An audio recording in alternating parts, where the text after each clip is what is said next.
بسم الله الرحمن الرحيم الحمد لله والصلاة والسلام على أشرف المرسلين وعلى آله وأصحابه أجمعين. Today is the gathering or session number 14 regarding Tahawyah, explaining of Tahawyah. Last time we ended with the hadith of Rasulullah sallallahu alaihi wasallam when he said, "Ya Fatima, anqidhi nafsaki min an-nar." Oh no, sorry. Before that. Those who deny shafa'ah, they quote this ayah. فَمَا تَنْفَعُهُمْ شَفَاعَةُ الشَّافِعِينَ. The shafa'ah of those who give shafa'ah will not be beneficial. So they say to you, this ayah is clear that there is no shafa'ah. But the ayah itself refutes them. Because the ayah affirms that there are people, mediators, who will be mediating. Otherwise, Allah then will be saying, فَمَا تَنْفَعُهُمْ شَفَاعَةٌ. But why he's saying, فَمَا تَنْفَعُهُمْ شَفَاعَةُ الشَّافِعِينَ? It means that there are people, mediators, who are going to mediate, but despite there be mediators, those mediators will not be mediating for you. For who? For the mushriks. What is the dalil? Let's go after many ayat in the same surah. كَلَّا بَلْ لَا يَخَافُونَ الْآخِرَةِ. No, nay, as they say. But those people do not fear the last day. So Allah is denying the shafa'ah on those who do not fear the last day. Allah will not be describing the believers that they do not fear the last day. How come? Allah subhanahu wa ta'ala describing the believers saying, يُوفُونَ بِالنَّذْرِ وَيَخَافُونَ يَوْمًا كَانَ شَرُّهُ مُسْتَطِيرًا. They fulfill their vow and they fear a day which its horribleness is great. So they fear that Allah described the believers that they fear the last day. So the denial of shafa'ah is against those who do not fear al-akhirah. Is that clear to you? Very clear. Alhamdulillah. Also, prior to this verse, we find that those people who will not be granted shafa'ah, they are asked at the day of judgment, what is the matter with you? Why you were thrown in hell? They'll be saying, we used not to pray and we used not to give charity. So people who do not pray, who do not give charity, zakah, that means those who have no faith. So the ayah is not talking about those who are still believers. So these are two dalil from the verse itself and the verse that came after it, that this ayah was talking about the mushriks. For the mushriks, as we clarified it totally, absolutely, clearly last week, that they do not owe the shafa'ah. They don't have shafa'ah. There is no shafa'ah for them. Yes, for those who committed major sins, there is for them, but not for shirk. So there is ahd of Allah. Ahd of Allah. A pledge from Allah. It's for who? For who? For those people of Tawheed. When the people of Jews said, we're gonna stay in hell for a couple of days, then we'll be taken out. So Allah said to them, قُلْ أَتَّخَذْتُمْ عِنْدَ اللَّهِ عَهْدًا. Did you take from Allah a promise, so Allah will not be breaking His promise to you? What did scholars say? Scholars said, this ayah is so clear that those people of shirk, they have no ahd with Allah. So why they don't have ahad with Allah? They said that Uzair is the son of Allah. As Christians said, Jesus is the son of Allah. So those people of shirk, they have no ahad, no promise. The promise is for the people of Tawheed. As Allah said, وَلَا يَمْلِكُ الَّذِينَ يَدْعُونَ مِن دُونِهِ الشَّفَاعَةَ إِلَّا مَنْ شَهِدَ بِالْحَقِّ وَهُمْ يَعْلَمُونَ. As for those who invoke besides Allah, they do not possess intercession, but only those who testify to the truth. What is the testimony of truth? La ilaha illallah.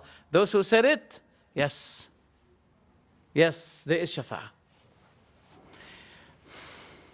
I was saying to a non-Muslim, what is the matter of saying La ilaha, there is no God that deserves to be worshipped except God? Why it is so heavy on you? Why do you don't want to accept it?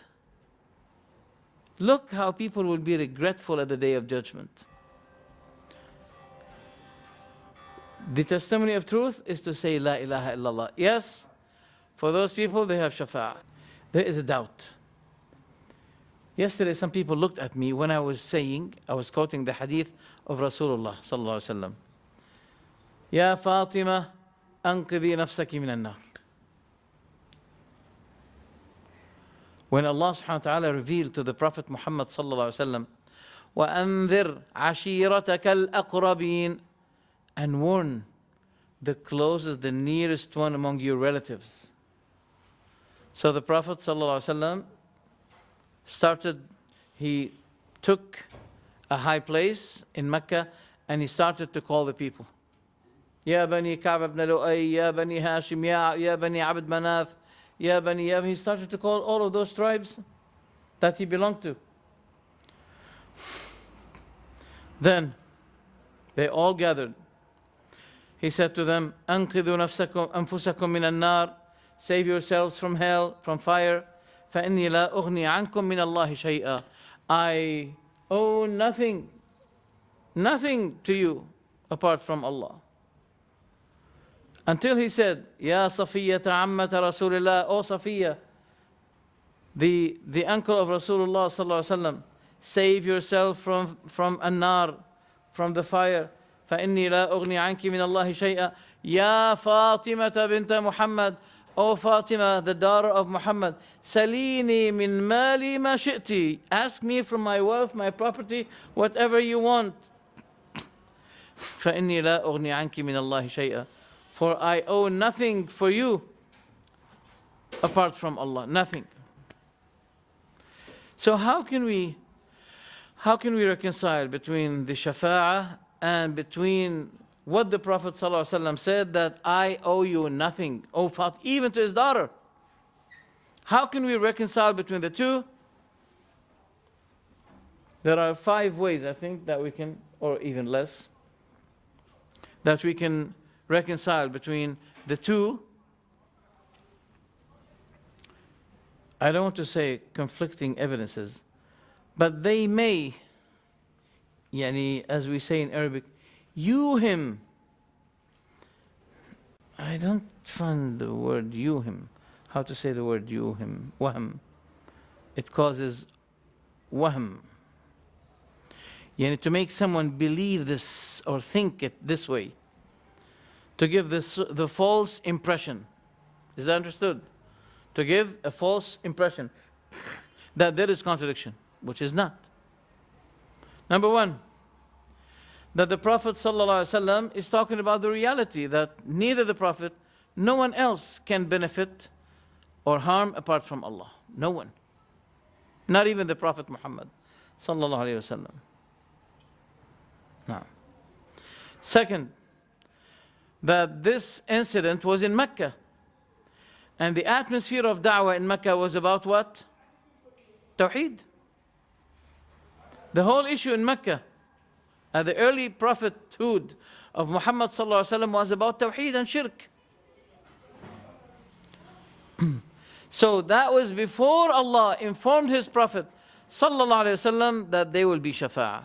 That was in Mecca. No. Number 3, that Allah subhanahu wa ta'ala ordered him after that to make an exception. To make an exception. To exclude. I do not owe you a benefit or harm except what Allah will. And Allah willed the shafa'ah to be an exceptional case. To be a beneficial thing for the people by the Prophet Muhammad sallallahu alaihi wasallam. That clear, inshallah? That clarifies it? All right. The last thing is that what is meant by the Prophet saying is to warn them from shirk. Because the Prophet sallallahu alaihi wasallam does not owe, does not possess benefit if the matter is a matter of shirk. And the Prophet himself said that my shafa'ah is for those monotheist people among my nation who said purely La ilaha illallah from his heart. So the shafa'ah is necessarily linked to what? Tawheed. That is why the Prophet ﷺ did not benefit who? Did not benefit Abu Talib. Despite Abu Talib was really defending the Prophet ﷺ, but he was defending him for tribal reasons. The principle with him is to defend him because he belongs to his, relation, he's relative to him. That's all. At the end of it, when the Prophet Muhammad sallallahu alaihi wasallam was struggling to just take a word of Tawheed from Abu Talib, that he can use it as justification to depend on it. At the end of it, Abu Jahl said to him, "O Abu Talib, are you going to give up the way, the religion of Abdul Muttalib?" The last thing Abu Talib said before he died, "Ana ala millati Abdul Muttalib." I am following the madhab, the deen of Abdul Muttalib. The Prophet ﷺ said, I will seek forgiveness for you as long as I will not be prohibited from that. Then Allah subhanahu wa ta'ala revealed to him some ayat, revealing to him that you should not be seeking forgiveness for people when you knew that they are falling, that their seal of life ended with shirk. So inshallah this is clear now. There are 2 doubts that I wanted to clarify. Then we come to the subject of, to continue the Tahawyah. Tahawi rahimahullah said, وَالْمِيثَاقُ الَّذِي أَخَذَهُ اللَّهُ تَعَالَى مِنْ آدَمَ وَذُرِّيَّتِهِ حَقٌّ. He said, and the covenant which Allah made or took from Adam and his offspring is a matter of truth. What is that mithaq? That you worship me, that I'm your Lord. ألست بربكم. Not only that, he had taken as the narration of Ibn Abbas that they should not be setting partners with him. He's the only Lord and God for them. And they all approved, all of them. This mithaq blows up, devastates the basis of ilm al-kalam. Theologic what? Rhetoric. Ilm al-kalam. Why?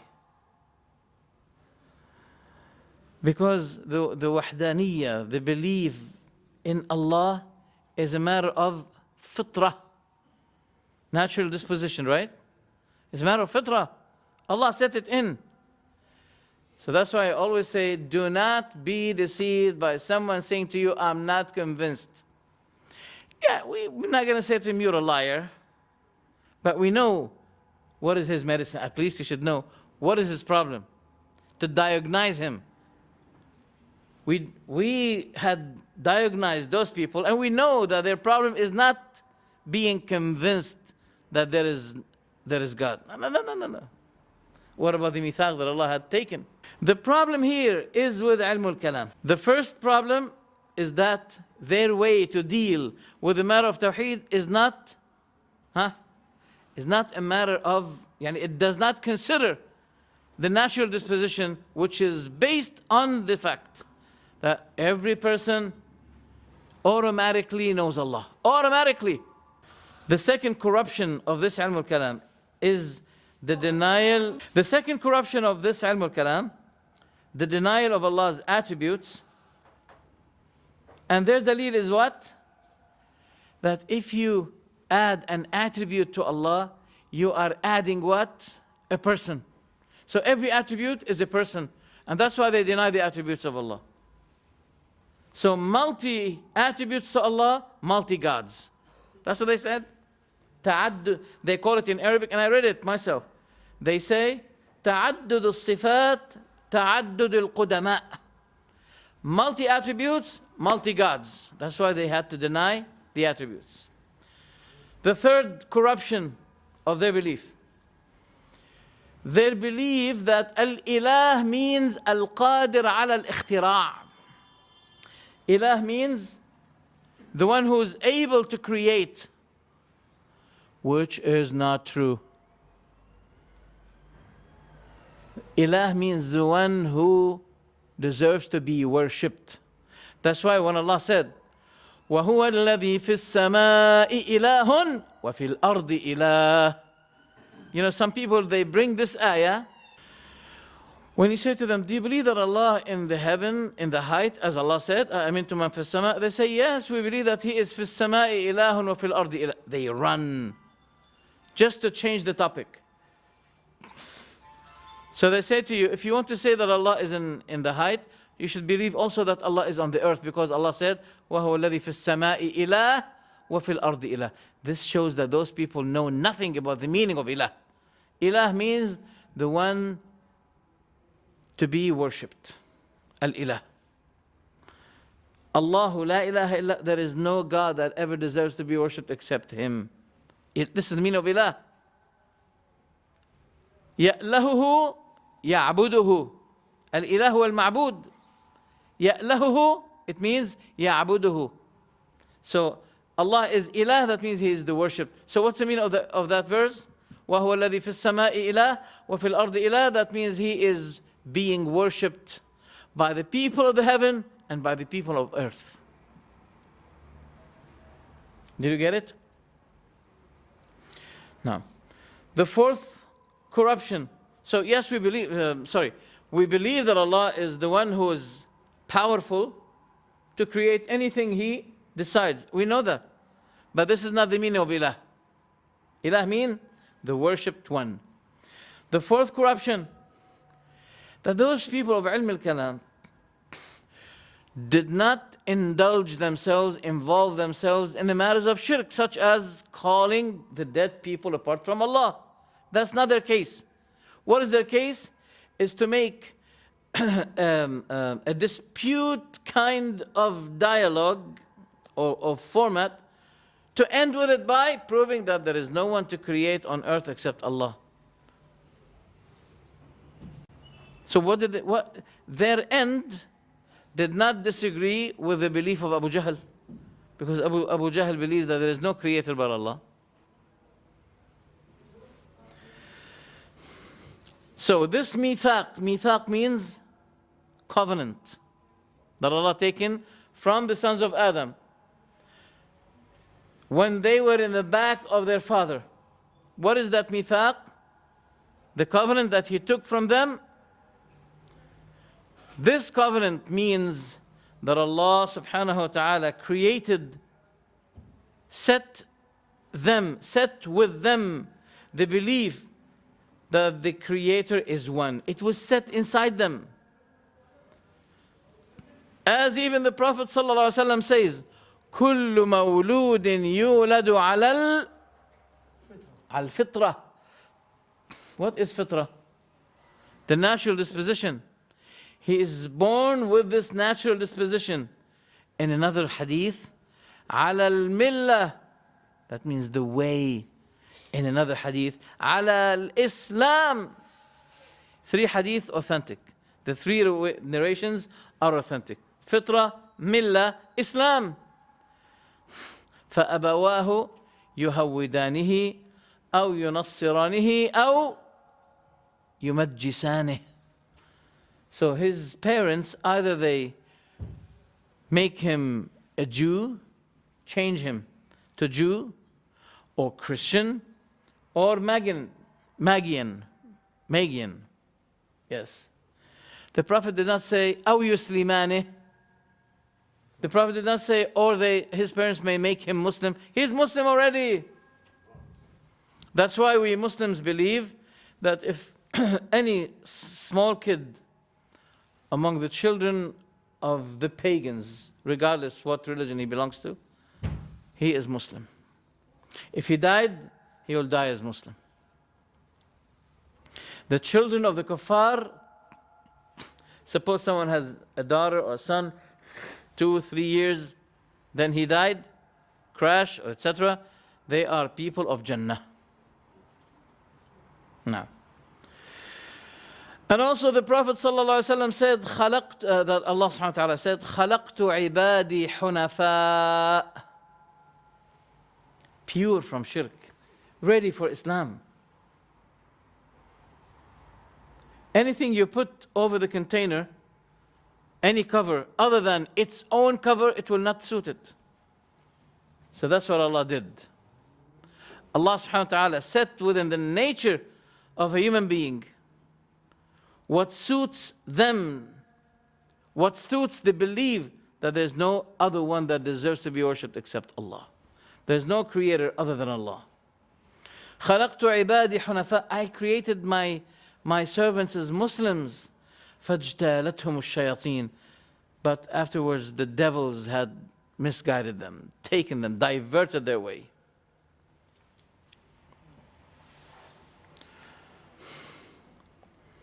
Now, the other evidence, وَلَئِنْ سَأَلْتَهُمْ مَنْ خَلَقَ السَّمَاوَاتِ وَالْأَرْضِ لَيَقُولُنَّ Allah.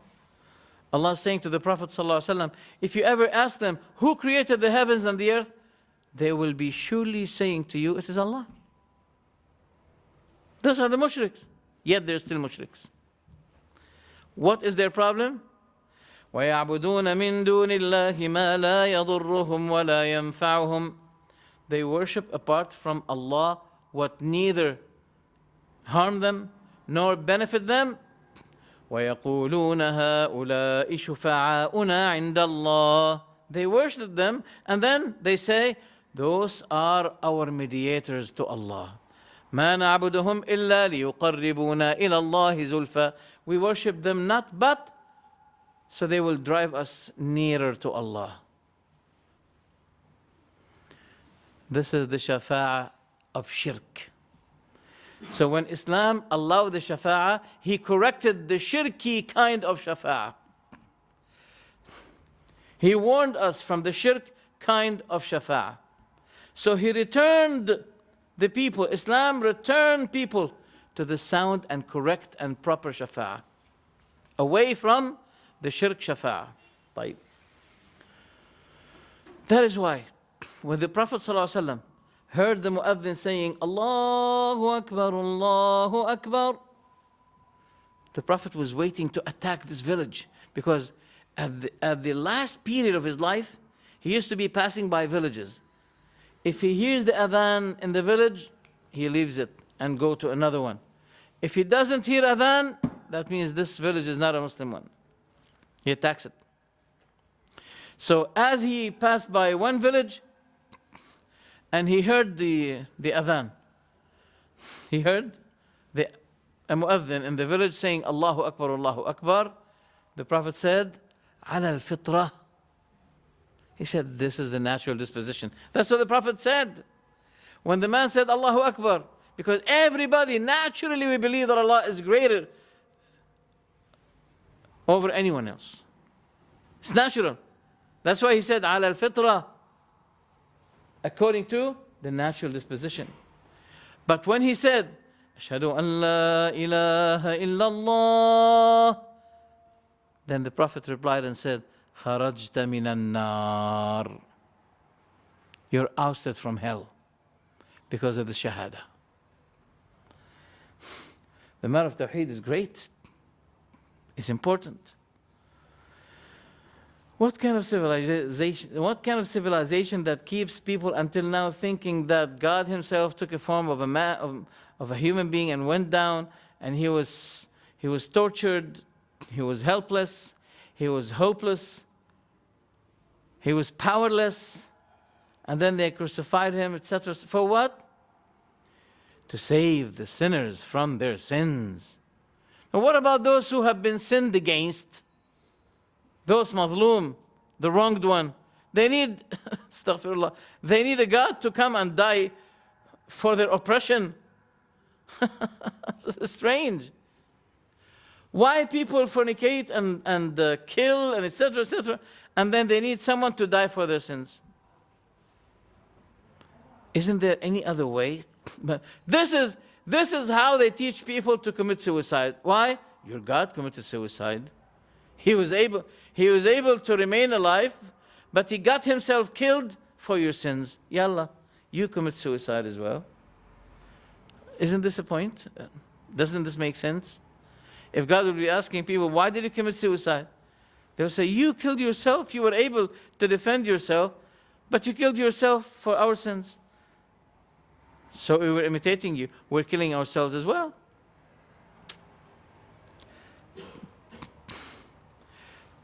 Some people may say the following, and it's very important. You know, dividing Tawheed into three categories. This is the invention, bid'ah of Ibn Taymiyyah. This is the bid'ah of Muhammad ibn Abdul Wahhab. Didn't you hear that before? Did you hear that? Somebody said it to you? What? He had seen it online. Yeah. They always say that. Okay. A book called Sharh Jawharat al-Tawheed for Al-Bayjuri. Al-Bayjuri. He said, this book is used for the teaching curriculum in Al-Azhar. This book. Sharh Jawharat al-Tawheed. No. What does he say? He said, regarding the illustration of Alhamdulillahi Rabbil Alameen, he said, that indicates to emphasize the Tawheed of Rububiyyah, which should be followed up by Tawheed al-Uluhiyyah. Should be followed by Tawheed al-Uluhiyyah. So, this is division of Tawheed. This is, what do you say that? Yani dividing the Tawheed into Tawheed Rububiyyah and Tawheed Uluhiyyah. المقتضي من الخلق تحقيق العبودية. Why do we say Tawheed Rububiyyah? Tawheed Rububiyyah is the natural Tawheed. Tawheed al-Ubud, Tawheed al-Uluhiyyah. What did we say about Ilah? What's the meaning of Ilah? So Tawheed al-Uluhiyyah is Tawheed al-Ubudiyyah. And that's what he said. He said Tawheed al-Uluhiyyah is the Tawheed of Ubudiyyah, is the Tawheed of worshipping Allah. That's what he said it. Sharh Jawharat al-Tawheed, page number 97. This is not a new thing that Ibn Taymiyyah brought as they claim. No. There was a fanatic, very fanatic Mufti, Uthmani, you know, at the last period of the Uthmani period. His name is Al-Kawthari. I think you heard of him. He has a disciple who lived in Saudi Arabia, and I met with him. We had a dialogue together, and then he died. May Allah grant him mercy. He's Maturidi, as we say in England. In your, we say Deobandi. Many Deobandis don't know that Deobandi is, in a matter of fact, Maturidi madhab. So he was on the Deobandi madhab, and he mentioned the following. He said, this classifying of Tawheed being Tawheed Rububiyyah and Tawheed al-Uluhiyyah It is benefited, it's been taken from the book, from the evidences of the book and the Sunnah. Where did he say that? Kalimat fi kashf wa abatil. And he said this while he was refuting Al-Albani.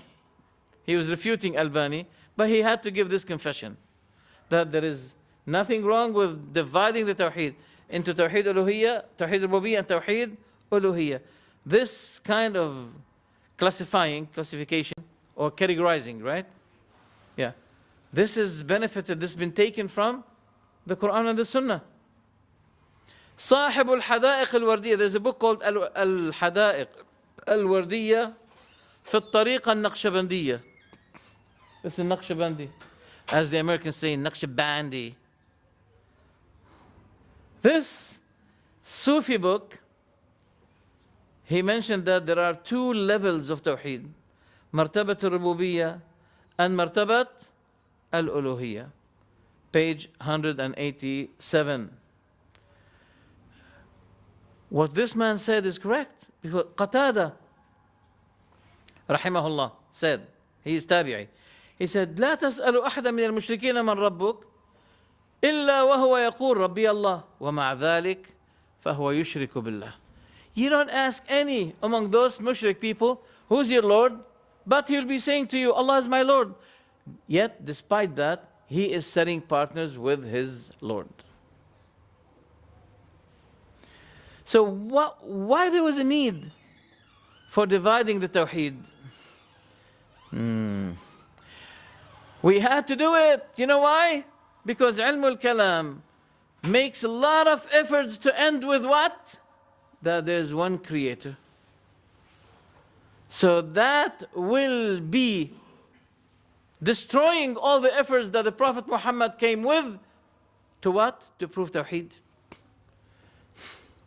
Because the utmost Tawheed became to those people of Ilm al-Kalam is to prove that there is one creator. Which Abu Jahl claps for that. He gives them applause. Bravo, that's good. That's what I believe. You know, if those Greek people became prophets and they called people for this kind of Tawheed, Abu Jahl would be saying, that's a great Tawheed. That's what we believe. And the Quran makes it clear. If you ever, oh Muhammad, if you ever ask those mushrik people who created the heavens and the earth, they will be saying for sure to you, certainly they will be saying to you, it is Allah. And despite that, they are mushriks. Look, there is a book here, an Ash'ari book. Look what they said. غاية المعرفة. This is also extremely published and well known. It's a famous word. غاية المعرفة بالله, the utmost knowledge about Allah, الإيقان بوجوده, to have the great certitude that He has existed. Huh? This is the greatest iman, is to believe what? That He has existed. So where's the benefit? Everybody knows that Allah has existed. And I don't like the word He has existed, because you may be questioned about who put Him in existence, who existed Him. I don't like to use that word, because Allah is the Wajid. This is one of His names and attributes. He is Al-Wajid, the one who caused others in existence. So you should not be saying He has existed. I am existed, yes. But should not say something else. You may use some. Why do they say that? To run away from something we know. Like what? That Allah subhanahu wa ta'ala had taken Himself up over the throne. So they don't like that. And I realize that they get angry if you prove to them that Allah is up. I don't know why. As Fir'aun got angry with Musa, when Musa said to him that Allah is up, he said to Haman, "Oh Haman, build for me a high tower. I'm going to climb up to see if there's a God up." And I think Musa is a liar. Was Fir'aun Ash'ari? No. There's another doubt they bring to you is this, that the two angels will be saying to the dead person, who is your, huh? Who? Lord or God? No. Lord. Man Rabbuk. So they'll be saying to us, see, the angels ask the dead, who's your Lord? Rabb. They didn't say to him, who's your Ilah? That's it out. But the case is this. He will be blocked from saying Allah is my Lord. He knows it. But despite he knows, Allah will not enable him to say Allah is my Lord. Because he was not considering his Lord when he was alive. Look afterwards, when the angels say to him, to the dead in his grave, when the angels will say to him, stay in your, when they say to him, this is your place in Jannah. To who? To who? To who? Place in Jannah. To the kafir. Is that correct?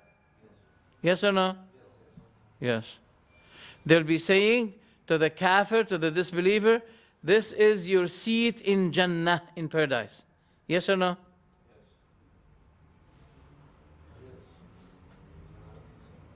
No. Yes, yes. What is the evidence? Yeah. What is the evidence? The angels will be saying to the kafir, this is your place in Jannah.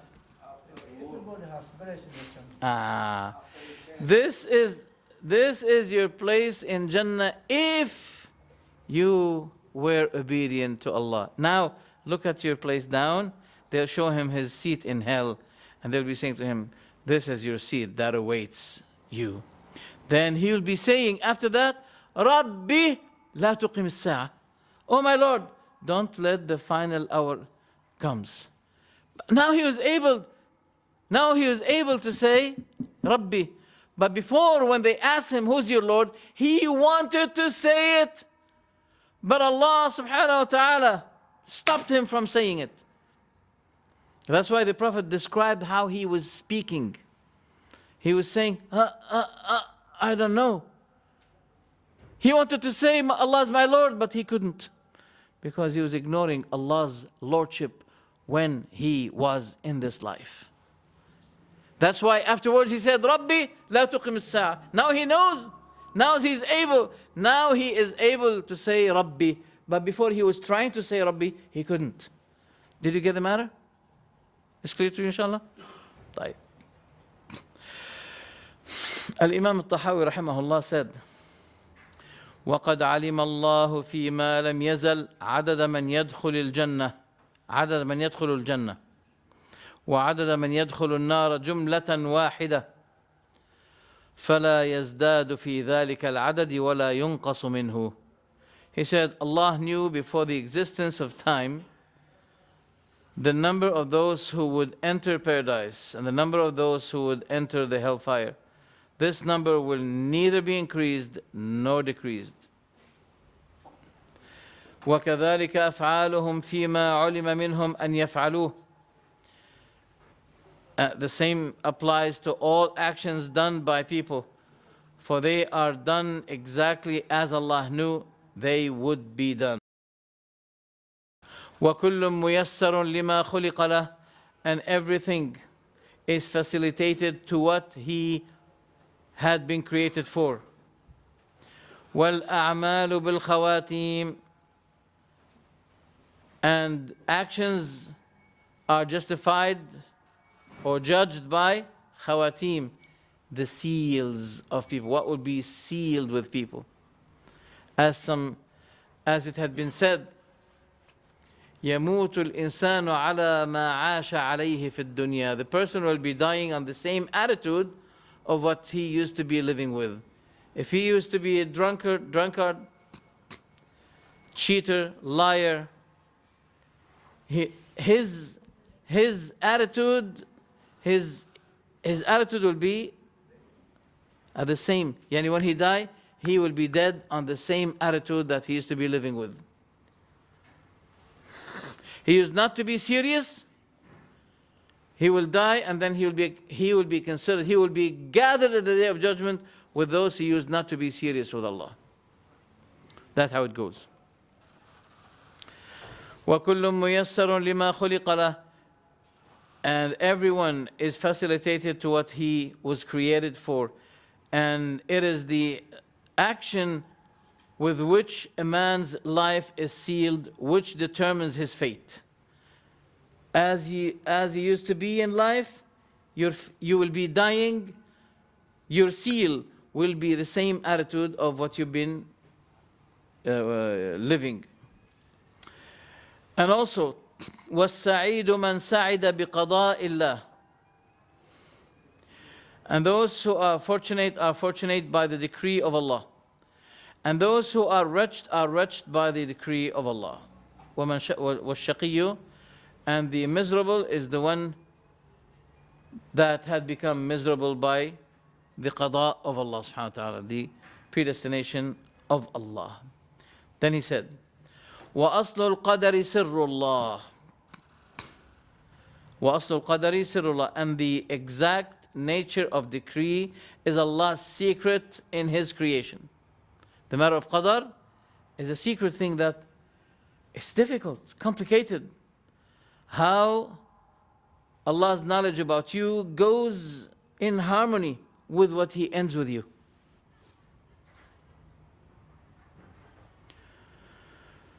Then he says, وَأَصْلُ الْقَدَرِ سِرُّ اللَّهِ تَعَالَى فِي خَلْقِهِ لم يطلع على ذلك ملك مقرب ولا نبي مرسل والتعمق والنظر في ذلك ذريعة الخذلان وسلم الحرمان ودرجة الطغيان فالحذر كل الحذر من ذلك نظرا وفكرا ووسوسة فإن الله تعالى طوى علم القدر عن أنامه ونهاهم عن مرامه أو مرامه كما قال تعالى في كتابه لا يسأل عما يفعل وهم يسألون لا يسأل عما يفعل وهم يسألون فمن سأل لما فعل فقد رد حكم الكتاب ومن رد حكم الكتاب كان من الكافرين. Translation.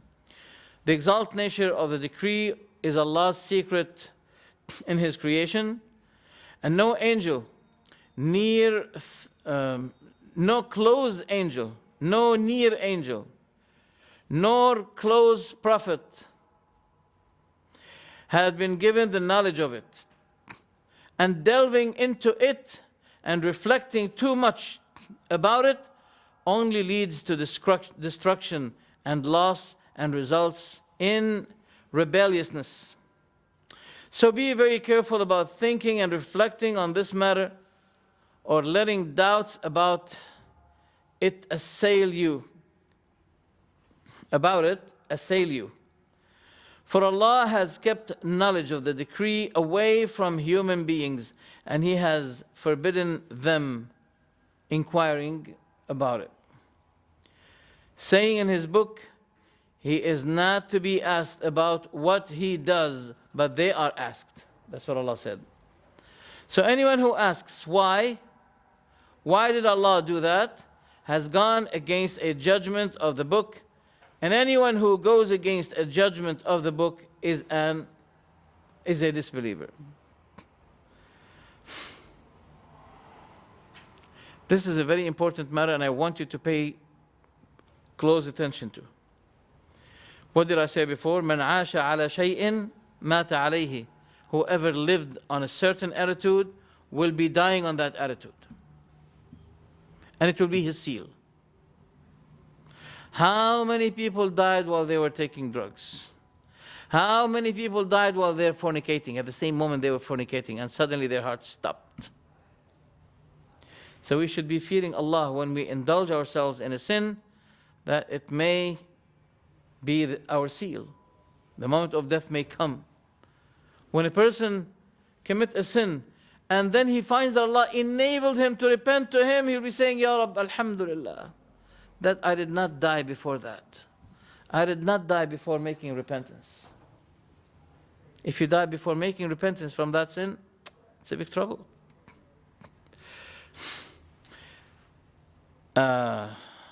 It had been said, لا تعجبوا بعمل أحد. Don't be fascinated with the action of someone.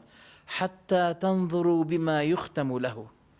Don't be fascinated. Don't admire people's action until you see what will be the seal of those people.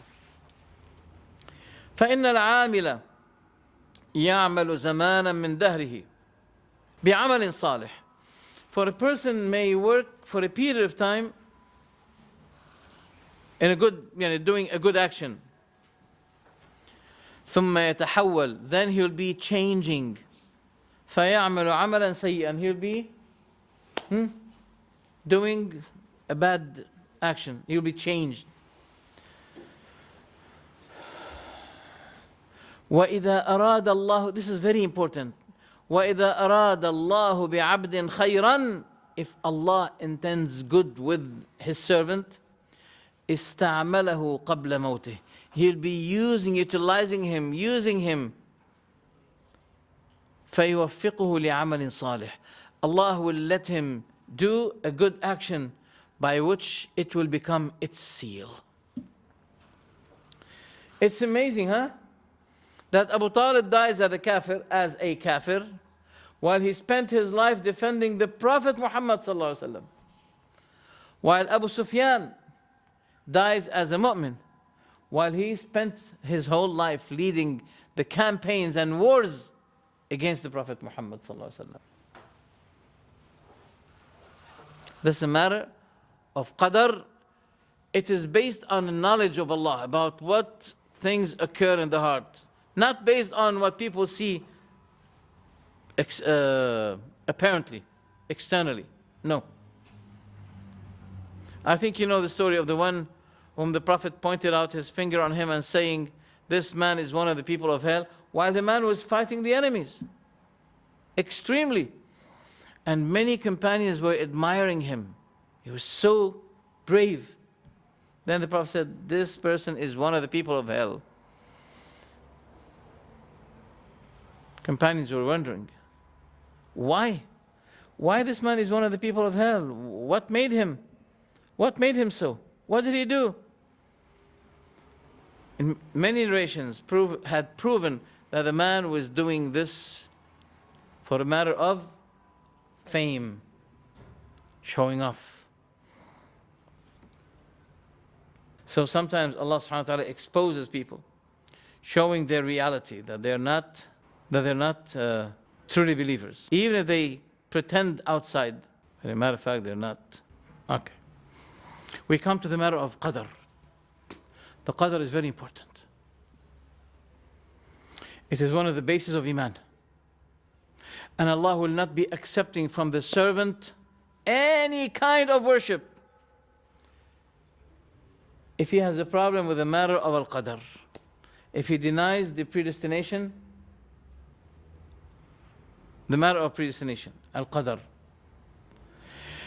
It had been narrated by Muslim that people came to Ibn Umar, the son of Umar ibn Khattab, and said to him, we have seen apparently, currently or recently, some people who read the Quran well.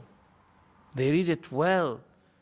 وَيَتَقَفَّرُونَ الْعِلْمِ, and they trace knowledge.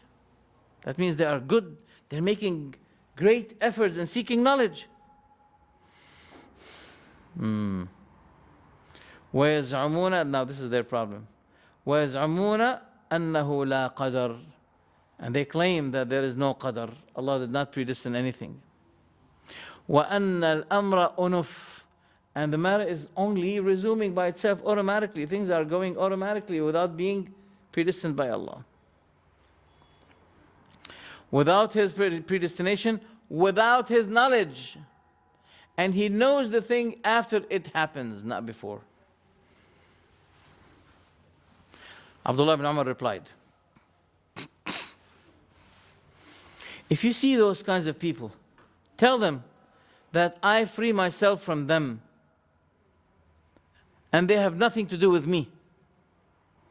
And I swear by Allah that if one of them possesses the likeness of the mountain of Uhud as money, and he spends it, Allah will not be accepting any of his donation, any of his good work. Until what? Until he fixes his understanding of the matter of qadr. As it had been narrated, it's been narrated by Ibn Abbas, but it's not authentic, it's weak, but the meaning is okay. Al-qadru nizam al-tawheed. The qadr is the order of tawheed, system of tawheed. Al-qadr is the system of tawheed. فَمَنْ وَحَّدَ اللَّهِ, whoever worshipped Allah, whoever purified his ibadah tawheed, but he denied al-qadr, نَقَضَ تَكْذِيبُهُ تَوْحِيدَهُ. His denial will be cancelling his tawheed. His denial of Allah's predestination will be cancelling his tawheed. That's why there's a hadith where the Prophet ﷺ said about the Qadariyah, they are the Majus of this ummah. What are al-Qadariyah? Those who say that Allah has nothing to do with the matter of Qadar. He is the creator of good, not the evil. When a person says that, he should be warned that now you are claiming that there's a creator for the good and creator for the evil. That's why the Prophet made them similar to those Majus, Magians. Why? Because this is what they used to believe, that there's a creator for the evil and there's a creator for the good. What is the meaning, the definition of qadar? ما سبق به علم الله. Qadar is what the knowledge of Allah had known it before, eternally. وجرى به القلم, and the pen moved to write it. مما هو كائن, from what had been created إلى الأبد.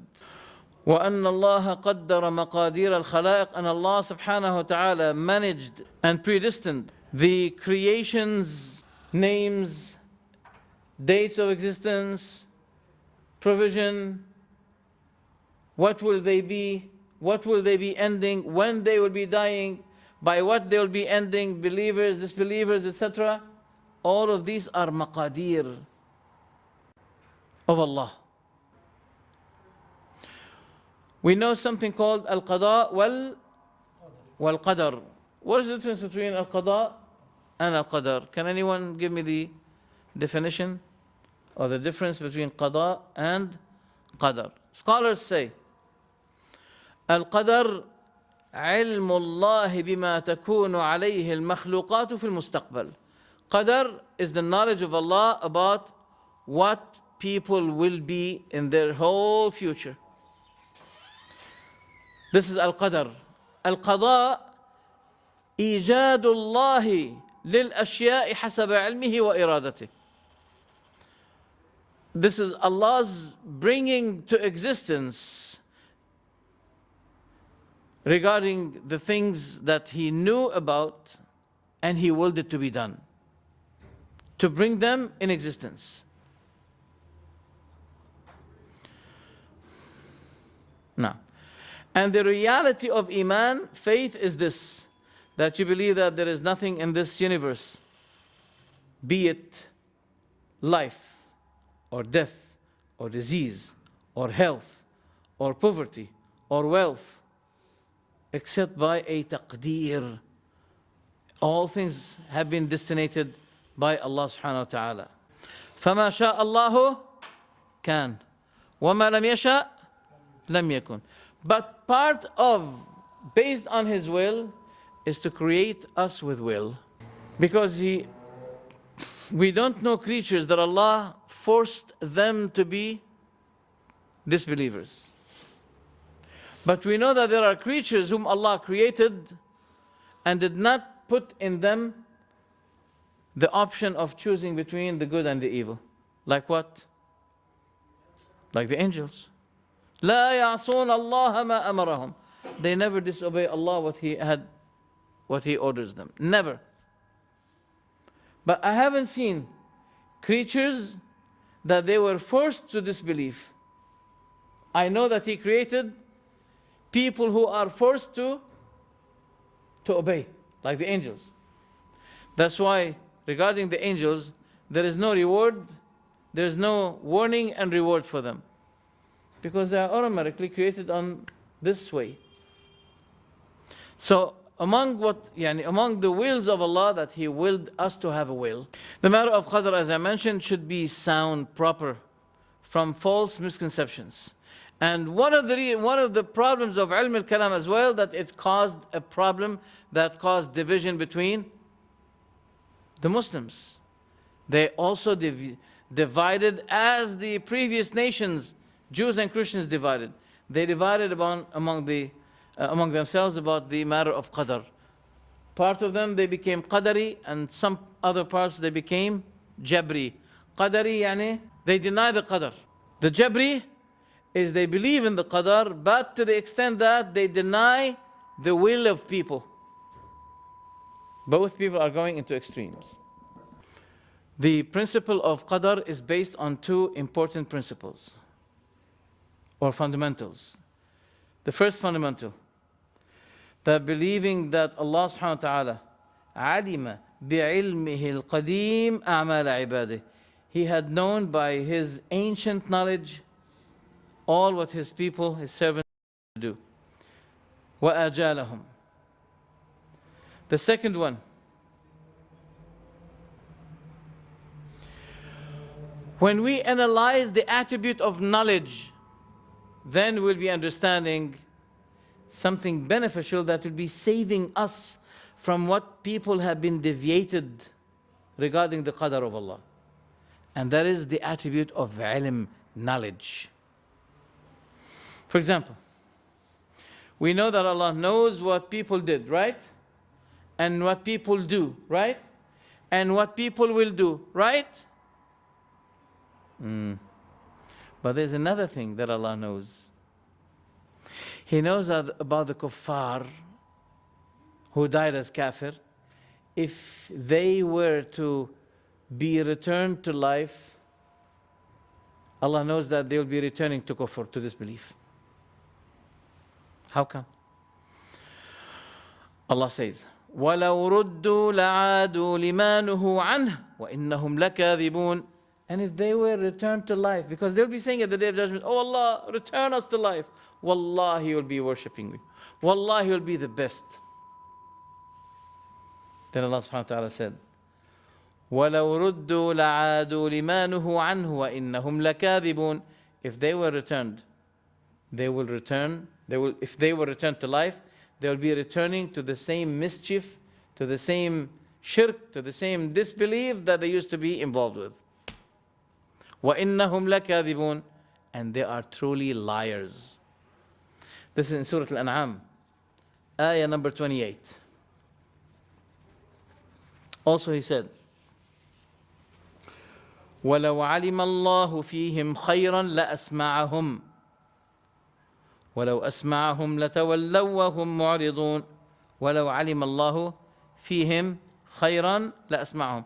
If Allah had known good in them, He would have opened their ears to hear properly. But if Allah opened their ears, look at this now. Even if Allah had opened their ears, which it used to be open before, وَلَوْ أَسْمَعَهُمْ, even if Allah made them hear, لَتَوَلَّوْا وَهُمْ مُعْرِضُونَ, they would still have turned away and they'll be refusing, even if Allah opened their ears. In another ayah, إِنَّمَا تُجْزَوْنَ مَا كُنْتُمْ تَعْمَلُونَ. Verily, you are being now recompensed according to what you used to do. So this is the adl and ilm of Allah. He knows what people did, what people are doing, what will people be doing.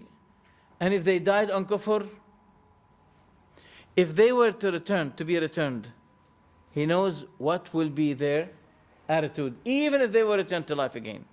فَمَنْ عَصَى لَمْ يَعْصِ رَغْمًا عَنْ إِرَادَةِ اللَّهِ. Whoever disobeyed, he did not disobey Allah by forcing Allah's will. No. But it was Allah who enabled him to have this option, to have this choice of will. Okay? Now, those, as we mentioned, that there are Jabri and Qadari people. Jabri, what are the Jabris? Those who free man from his will. So whatever he does, it had been done by the will of Allah. Yani if he fornicate, قَدَّرَ اللَّهُ مَا شَاءَ فَعَلَ. Allah predestined what I did. If this is the case, then there are many false consequences based on this false belief. What? Number one, that Allah should not be punishing him for his sins. Number two, that Allah should not be punishing the Jews and the Christians, because He forced them to become Jews and Christians. Number three, that this kind of belief, which is disbelief, it will be making the sinners innocent. And it will be referring the oppression, the sin, to Allah. No. So believing in the matter of Qadr is based on 4 levels. Number one, the ancient knowledge of Allah. Number two, that He wrote it in the sacred tablet. Number three, that the Mashi'a, the will of Allah, is nafida. It has to take place. Number four, that Allah subhanahu wa ta'ala is mujid li kulli al-makhluqat. Allah is the bringer to existence of all creatures. Now the second fundamental, al-iman bi-annahu ma sha Allahu kan wa ma lam yasha lam yakun. Wa ma min harakatin wa la sukunin illa bi amri Allahi takun. The second fundamental is that Allah, what Allah wills will be, and what Allah wills not, it will not be. And there is no action. And sukoon yani, what's the sukoon?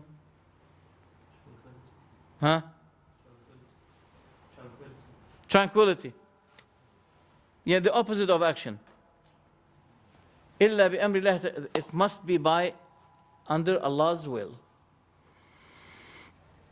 No. طيب.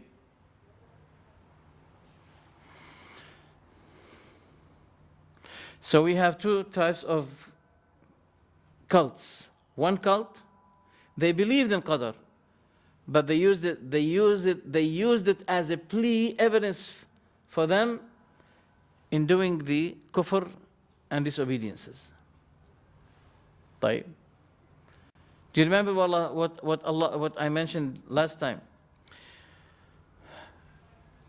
The mushrikeen will be saying, had Allah willed, we would have not been setting partners with Him, nor will be falling in haram, or making things halal, making things haram, which He made halal. It was Allah's will. Then Allah subhanahu wa ta'ala said, قُلْ فَلِلَّهِ الْحُجَّةُ الْبَالِغَةُ. Say, to Allah belongs the conclusive what? Say, with Allah is the far-reaching conclusive argument. You know the conclusive argument? فَلَوْ شَاءَ لَهَدَاكُمْ أَجْمَعِينَ. Had it been Allah's will, He would have been guiding you all.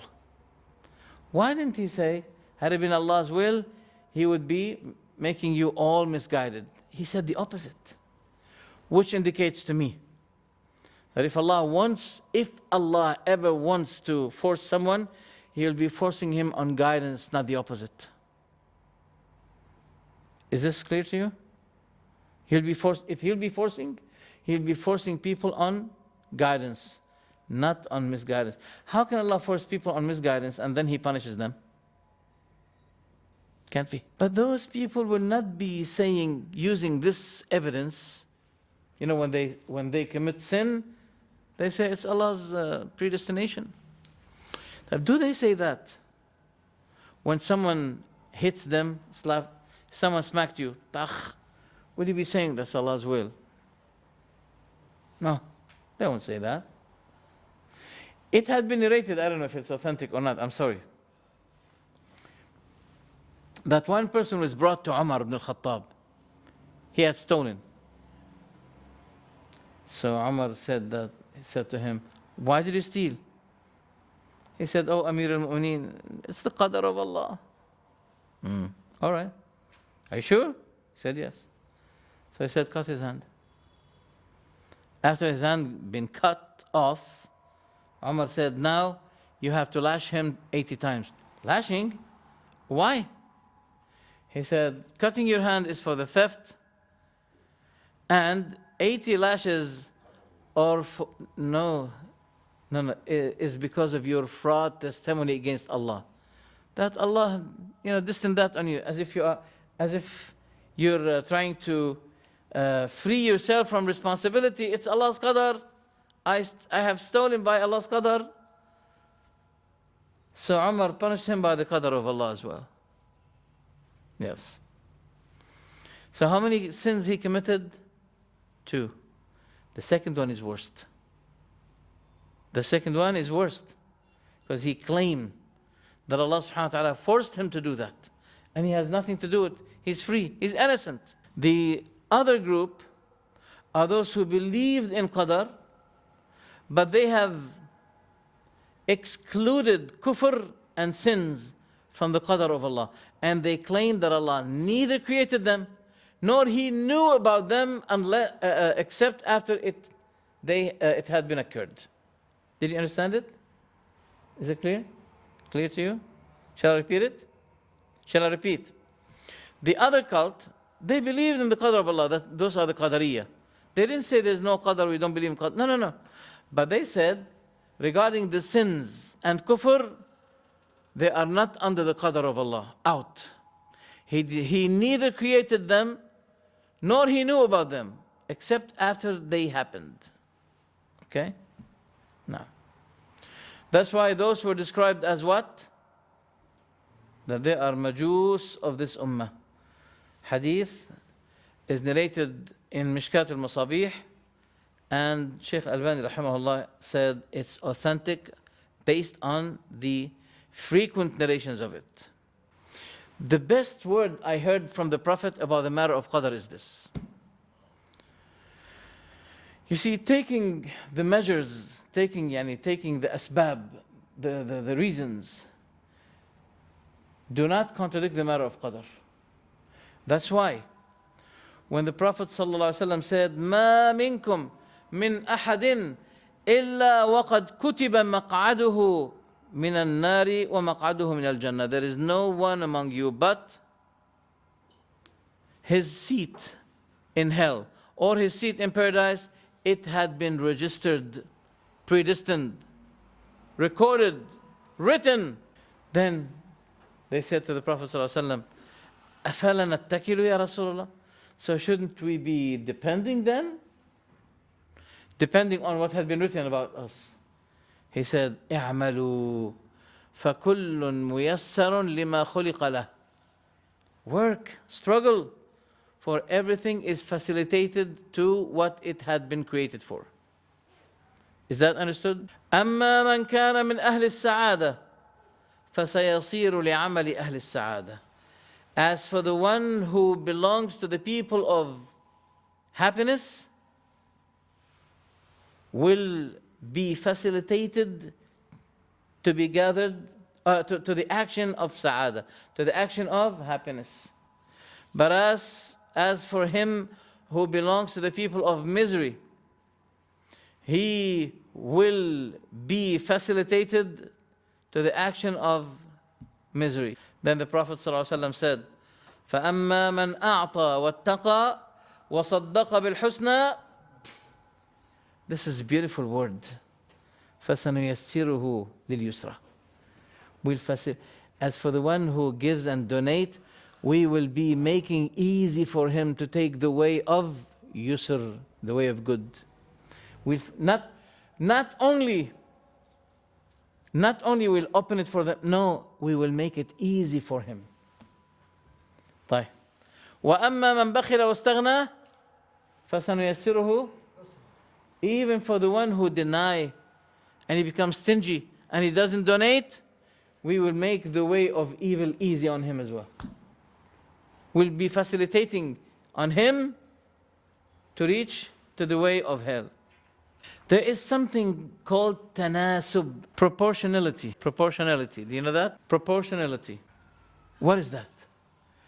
There is a proportional way between the qadr of Allah and the action of, and also a proportionality between the qadr of Allah and the action of Allah, whether be it speech or action of Allah. I give an example. The Quran used to be descending on every incident, right? Giving the criterion, giving the etc. etc. But also now we can see the Quran is perfect. In the way it had been combined and collected, it's perfect. Despite the variety of the incidents and etc. It's been collected perfectly. Likewise is the matter of qadr of Allah. Is a matter of perfect way of managing. And at the same time, is adil of Allah subhanahu wa ta'ala. One person came to the Prophet ﷺ and he had his own camel with him, and he said to him, Ya Rasulullah, أعقلها أم أتوكل? Have you heard of this hadith before? Some people, they go like this, أعقلها. Yani, you should be thinking about the matter and then make tawakkul. That's not true. That's not what the Prophet said. أعقلها, that means you have to tie your cattle. That means you have to take to consider what? The causes, the reasons. So if you tie, because the man said to him, shall I tie it or I depend? He said to him, tie it and depend on Allah. So tying it is taking the means of tawakkul. Not like the Sufi kind of tawakkul. There's Abu Bakr al-Shibli, I think al-Shibli.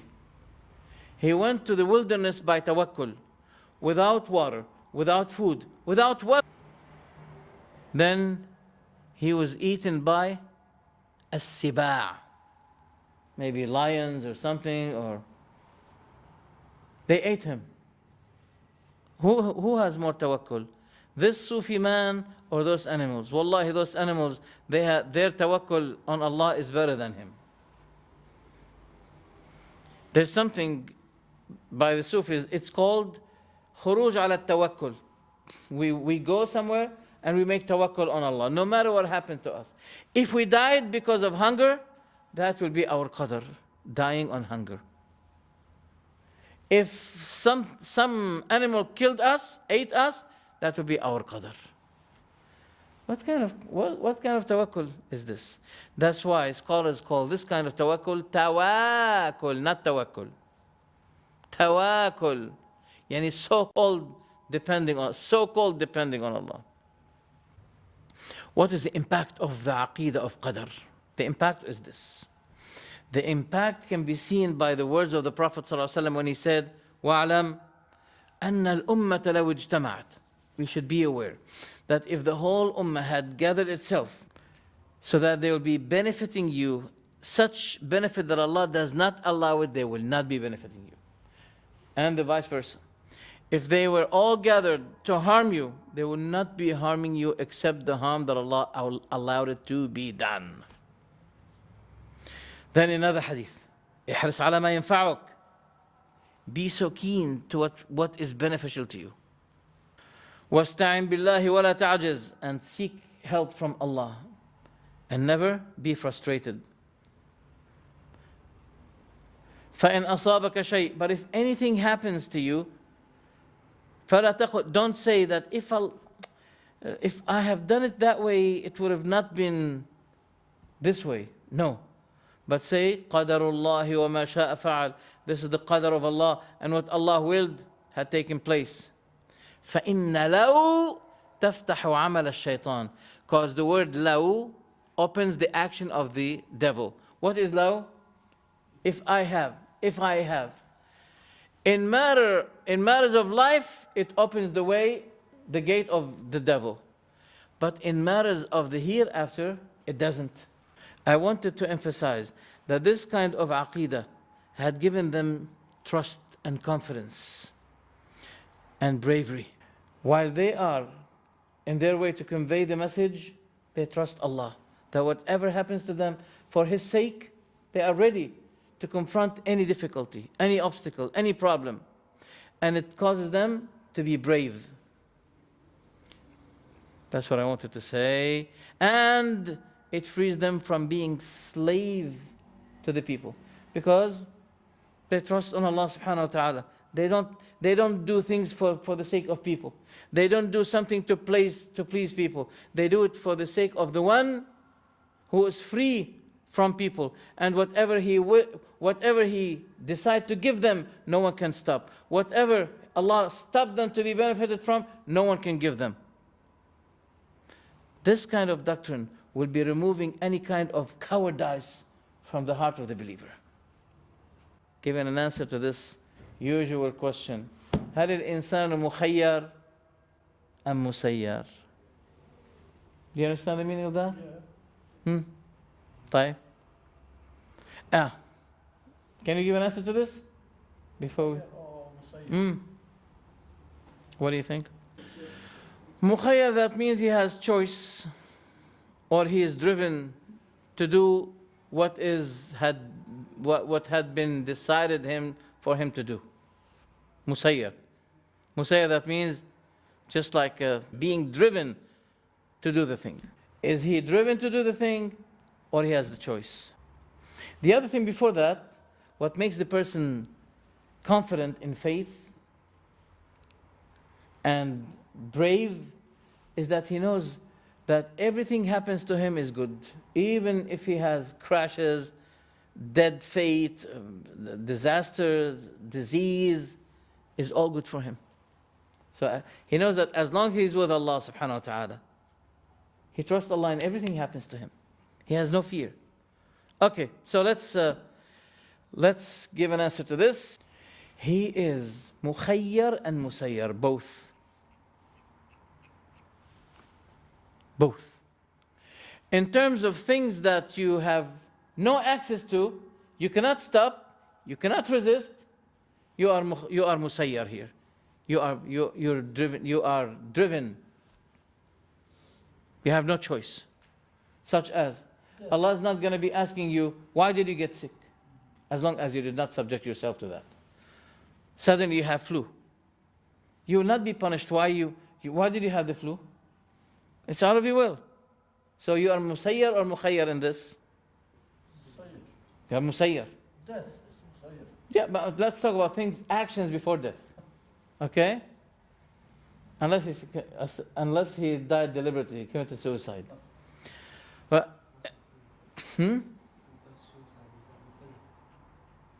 طبعا it's mukhayyar. Whether he commits suicide or not, for sure. That's why the Prophet ﷺ said, whoever killed himself by a piece of solid like this, his solid will be in his hand at the Day of Judgment, doing it always, for decades. Allahu A'lam when it will stop. So he's mukhayyar. So anything you have no power to stop, it's over your will, khalas, you are musayyar in this. But anything you have the option, you have access to stop it or to do it, then you'll be responsible for it, and you are mukhayyar in that. By this we have ended the matter of qadar. I know it's a bit long, but also inshallah I hope it's beneficial to you. Is there any question you'd like to ask? People to do either good or bad, that he would compel them to do good. Something I didn't understand was something where Allah guides who He wills, and I don't know if it does. And He misguide whom He will. Yes? It's because of a reason. No, the worst creature that Allah created is the devil, right? Didn't He ask the devil, Why didn't you make sujood? So we believe also that the same thing with the matter of jinn. They have the same thing. They are given choice in their decision. They were guided to the evil and the good. So when the devil refused to obey Allah, didn't Allah ask him why? Did Allah force him when he was asking him why, or before he was asking him why? Did he force them? Did he force the devil? How can he force the devil while he's saying to the devil, why did he do that? But he knew that he's going to do that. That's why he issued the order to the angels to bow down to Adam. When he said, I want to make a viceroy on earth, Khalifa, the angels didn't know what is occurring. They said, are you going to create those who are going to shed blood on earth? He said, I know, inni a'lamu ma la I know what you know not. Ibn Kathir and many mufassirin, they said, as if Allah is saying, I know about a creature who's concealing arrogance against Adam. And Allah subhanahu wa ta'ala made that issue of bowing down to Adam to reveal, to expose what is occurring in the heart of, in the soul of this devil. And that would happen. Okay? And Allah subhanahu wa ta'ala said to his Prophet sallallahu alaihi wasallam, أَفَأَنْتَ تُكْرِهُ النَّاسَ حَتَّى يَكُونُوا مُؤْمِنِينَ? Do you compel people in order to become believers? So if he's saying that to his Prophet, yes, I believe. Oh, why? Yes, there are people who had been punished because of their kufr. Yani, for example, they were blocked from guidance as a punishment for them because it became an attitude in them. As Allah subhanahu wa ta'ala said, when the Jews said, when they said, our hearts are blocked, then Allah refuted them saying, بَلْ طَبَعَ اللَّهُ عَلَيْهَا بِكُفْرِهِمْ. بَلْ طَبَعَ اللَّهُ عَلَيْهَا بِكُفْرِ فَلَا يُؤْمِنُونَ إِلَّا قَلِيلًا. Look what Allah said. When they said, قُلُوبُنَا غُلْفٌ, when they said, our hearts are wrapped, yani sealed against reception. Allah subhanahu wa ta'ala said, but rather, Allah has sealed them because of their disbelief. Yeah, this thing that happened, khalas, eventually, that their hearts are blocked, it's a punishment because of their attitude. So Allah does not block people's heart from guidance, but because of a reason. And He does not do that except by, we've been talking about the knowledge of Allah. He does it with His knowledge about the person. What occurs in him, what activates in him internally. Okay? Clear, inshallah? So I think the root of disobedience is the free will. طبعا. If they know free will, they know disobedience. Yes. So Iblis has got free will. Yes. The angels, they know how. The angels don't have, yeah? That's what we're saying. So the big problem is the free choice. You have Yeah. to remove. Allah Ustaz. طيب, any other question? Yes? Is it possible for the color to change, for example?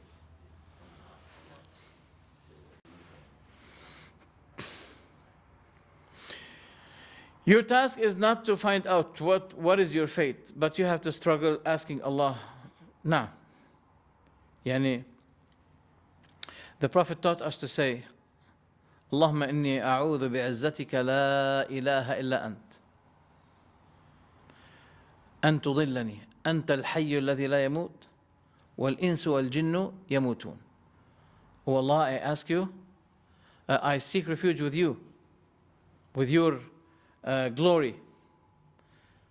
I seek refuge with your glory, that you may misguide me. أنت الحي الذي لا يموت. You are the one, the living one who never die, while al-ins and jinn kind, they die. Okay? So Allah subhanahu wa ta'ala, there's an important ayah. وَمَا كَانَ اللَّهُ لِيُضِلَّ وَمَا كَانَ اللَّهُ لِيُضِلَّ قَوْمًا بَعْدَ إِذْ هَدَاهُمْ حَتَّى يُبَيِّنَ لَهُمْ مَا يَتَّقُونَ. And Allah would not let a people stray after He has guided them until He makes clear to them what they should avoid. Allah is knowing of all things. Does this make it clear? Did you understand this ayah? Shall I repeat it? I'll repeat it. And Allah would not let a people astray after He has guided them until He makes clear to them what they should avoid. Indeed, Allah is knowing of all things. As in another ayah, Allah said, وَأَمَّا ثَمُودُ فَهَدَيْنَاهُمْ. But as for the people of Thamud, we guided them. فَاسْتَحَبُّوا الْعَمَى عَلَى الْهُدَى. But they have preferred blindness over what? Guidance. So Allah guided them to huda, to the guidance. But they preferred hawa. See the difference between huda and hawa? They preferred hawa, following their desires. So Allah is making it clear. He guided the people of Thamud, but they preferred blindness. Okay, Shaykh? Clear? جزاكم الله خيرا سبحانك اللهم وبحمدك أشهد أن لا إله إلا أنت أستغفرك وأتوب إليك بارك الله فيكم